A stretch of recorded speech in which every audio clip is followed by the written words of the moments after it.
Welcome to my YouTube channel Techgene. इस video में हम बात करेंगे वीट के बारे में। आपको पता है कि मेरे चैनल पर रिएक्ट जेएस की एक कंप्लीट प्लेलिस्ट अवेलेबल है जिसमें हमने रिएक्ट जेएस को बिल्कुल स्टार्टिंग से लेकर एंड तक सीखा था।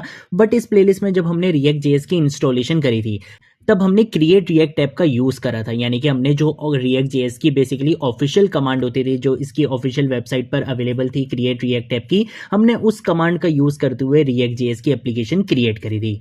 बट अब अगर हम रिएक्ट की ऑफिशियल वेबसाइट पर जाते हैं तो अब वो खुद कहता है कि या तो आप नेक्स्ट.जेएस वगैरह या रिएक्ट के दूसरे फ्रेमवर्क्स का यूज़ करो, या फिर अगर आपने रिएक्ट जेएस पर ही काम करना है तो फिर उसके लिए क्रिएट रिएक्ट ऐप वाली कमांड अब डेड हो चुकी है। उसका यूज़ करते हुए अब आप रिएक्ट एप्लीकेशन क्रिएट नहीं करोगे। तो फिर अल्टरनेट क्या ऑप्शंस हैं? एक one of the most popular option जो है हमारे पास इसका अल्टरनेट बेसिकली वो है वीट। अब वीट क्या है? वीट बेसिकली हमारे पास एक fast front end build tool है वेब एप्लीकेशंस क्रिएट करने के लिए, यानी कि इस बिल्ड टूल का यूज करते हुए हम बहुत सारे फ्रंट एंड फ्रेमवर्क्स के लिए एप्लीकेशन क्रिएट कर सकते हैं। बहुत सारे फ्रंट एंड फ्रेमवर्क्स की एप्लीकेशन हम क्रिएट कर सकते हैं वीट का यूज करते हुए। ये है क्या? ये एक बिल्ड टूल है जो बेसिकली हमें बहुत फास्ट डेवलपमेंट एक्सपीरियंस प्रोवाइड करता है। ये हमें हॉट मॉड्यूल रिप्लेसमेंट प्रोवाइड करता है कि अगर हम कोई भी काम करते हैं, कोई भी चेंजेस करते हैं अपनी एप्लीकेशन में, सेव करेंगे, हमें रिफ्रेश करने की नीड नहीं पड़ेगी। बहुत तेजी से ये क्या कर लेता है, आपकी चेंजेस को बिल्ड करके आपको आपका अपडेटेड रिजल्ट शो करवा देता है।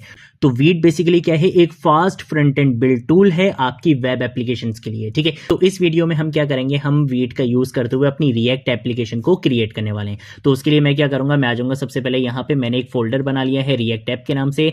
इस फोल्डर के अंदर मैं क्या करूंगा, यहाँ पे आके अपने टर्मिनल को ओपन करूंगा। तो यहां पर आकर बेसिकली हम क्या करेंगे, वीट का यूज करते हुए अपनी रिएक्ट एप्लीकेशन को क्रिएट करेंगे। अब वो कैसे करेंगे? हमारे पास उसके लिए कमांड होती है npm create वीट @latest कि आपने क्या करना है, वीट बिल्ड टूल का यूज करना है और वीट का बेसिकली लेटेस्ट वर्जन आपने यूज करना है। इसका यूज करते हुए हम क्या करेंगे, अपनी फ्रंट एंड की कोई भी एप्लीकेशन यहाँ पे क्रिएट करेंगे। अब जब भी हम ये कमांड लिखते हैं ना, तो उसके लिए बेसिकली हमें यहाँ पे बताना होता है कि भाई ठीक है, आप वीट का बेसिकली यहाँ पे यूज कर रहे हो, लेकिन आप अपने प्रोजेक्ट का नाम क्या रखोगे? पहली चीज तो मैं यहाँ पे ये बतानी है, लेट सपोज मैंने अपने प्रोजेक्ट का नाम रख दिया वीट प्रोजेक्ट। ठीक है, उसके बाद अब आपको पता है कि वीट का यूज करते हुए आप बहुत सारे फ्रंट एंड फ्रेमवर्क्स की एप्लीकेशन क्रिएट कर सकते हो। जैसे आप यहाँ पे देख सकते हो, आपके पास बहुत सारे यहाँ पे क्या आ रहे हैं, फ्रंट एंड फ्रेमवर्क्स आ रहे हैं। मैं यहाँ पे क्या करूंगा, रिएक्ट को सिलेक्ट करूंगा और रिएक्ट को सिलेक्ट करने के बाद मैं बोलूंगा कि हमने लेट सपोज काम करना है जावास्क्रिप्ट पे। ठीक है, आप देख सकते हो कि कितना फास्टली यहाँ पे इसने हमारी एप्लीकेशन क्रिएट कर दी है।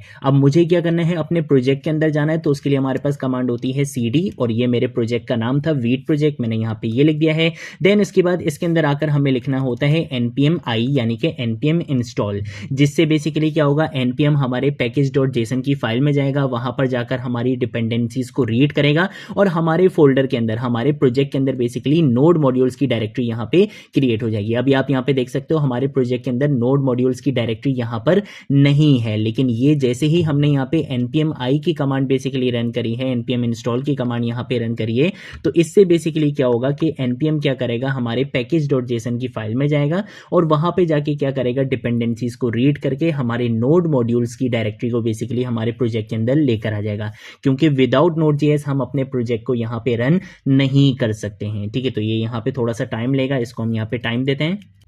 तो देखो यहाँ पे बेसिकली हमारे जो नोड मॉड्यूल्स की डायरेक्टरी थी वो हमारे पास यहाँ पे आ चुकी होगी। आप यहाँ पे देख सकते हो नोड मॉड्यूल्स की डायरेक्टरी हमारे पास यहाँ पर आ चुकी है। मैं सिंपल क्या करूंगा, मैं यहाँ पर आकर लिखूंगा कोड स्पेस डॉट, जिससे क्या होगा, इस प्रोजेक्ट को बेसिकली मेरे VS कोड IDE में ओपन कर दिया जाएगा। ठीक है, इसके साथ साथ अगर मैं चाहूँ तो मैं यहाँ पर आकर भी अपनी एप्लीकेशन रन कर सकता हूँ। अदरवाइज अगर मैं यहाँ पर आता हूँ, यहाँ पर आकर अगर मैं लिखता हूं npm run dev की कमांड, जिससे क्या होगा, मेरी एप्लीकेशन रन कर दी जाएगी। एक लोकल सर्वर बेसिकली वीट क्या करेगा, हमें प्रोवाइड करेगा, वहां पे हमारी रिएक्ट एप्लीकेशन को रन करके दिखा देगा। तो अब आप यहाँ पे देख सकते हो मेरे पास क्या आ चुका है, एक लोकल होस्ट का यहाँ पे URL आ चुका है। मैं यहाँ पे सिंपल क्या करूंगा, कंट्रोल क्लिक प्रेस करूंगा, तो देखो यहाँ पे हमारे पास वीट प्लस रिएक्ट की एप्लीकेशन यहाँ पे क्रिएट होकर आ चुकी है। ठीक है, एक बटन आ चुका है, यहाँ पे बेसिकली काउंटर एप्लीकेशन बनी हुई है और यहाँ पे आपको सारी चीजें यहाँ पर दिख रही हैं। ठीक है, अब ये बोल रहा है कि भाई अगर आपने कोई भी एडिटिंग करनी है तो आप सोर्स डायरेक्टरी के अंदर जाके app.jsx के अंदर जाके कोई भी चेंज कर सकते हो। वो चेंज आपको यहाँ पे दिखेगा। जैसे ही आप उस चेंज को सेव करोगे तो save to test HMR basically क्या होता है, हॉट मॉड्यूल रिप्लेसमेंट होता है, कि यहाँ पर आप चेंजेस करो करोगे और यहाँ पर फौरन से आपको अपडेशन मिल जाएगी। ये होती है वीट की पावर कि वीट आपको क्या करता है, बहुत फास्ट डेवलपमेंट एक्सपीरियंस प्रोवाइड करता है। वीट का यूज करते हुए आप बहुत फास्टली अपनी रिएक्ट एप्लीकेशन को क्रिएट कर सकते हो, उसको टेस्ट कर सकते हो, क्योंकि ये एक बहुत अमेजिंग बिल्ड टूल है। ठीक है, हम इसको जरा टेस्ट भी कर लेते हैं। लेट सपोज अगर मैं यहाँ पर आ जाता हूँ और यहाँ पर आने के बाद मैं आ जाता हूँ लेट सपोज सोर्स डायरेक्टरी के अंदर और अपनी app.jsx के अंदर। ठीक है, यहाँ पर आकर लेट सपोज हम यहाँ पे क्या करते हैं, वीट प्लस रिएक्ट और उसके आगे ना हम यहाँ पे आके कुछ चेंज कर लेते हैं। लेट सपोज मैं यहाँ पर आकर लिख लेता हूँ द टेक्जीन लिख लेता हूँ। ठीक है, कंट्रोल एस से क्या करूंगा, सेव करूंगा।